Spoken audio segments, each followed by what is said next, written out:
And quality of cricketers produce பண்ண YouTube பார்த்து cricket கத்துக்கிட்டவங்க. அதாவது எனக்கு ஞாபகம் இருக்கு, அந்த 2010-11 அவங்க வந்தப்ப நபி வந்து ரெஃப்யூஜி கேம்ப்ல, அகதிகள் முகாம்ல பாகிஸ்தான்ல இருப்பாங்க. அகதிகள் முகாம்ல அவங்க இருந்துட்டு கிரிக்கெட் ஒரு டைம் பாஸ்க்காக அவங்க விளையாட ஆரம்பிச்சது. அதுக்கப்புறம் தான் சொந்த நாட்டுக்கு போய் விளையாட ஆரம்பிச்சு, சரி யாரெல்லாம்ப்பா இருக்கீங்க வா விளையாடலாம்ப்பான்னு ஆரம்பிச்சு, இப்போ ஒரு இன்டர்நேஷனல் லெவல்ல அவர் விளையாடுற பிளேயரா இருக்காரு. அவரோட பையன் அண்டர் 19 வேர்ல்ட் கப் விளையாடினாரு.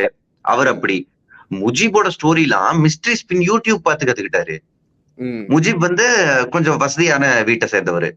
நிறைய பிளேயர்ஸ் வந்து அங்க வசதி அவ்வளவா இல்லாம தெருக்கள்ல விளையாடி வந்தவங்க. முஜிப் வந்து கொஞ்சம் ரீசனபிள் வசதியாம்.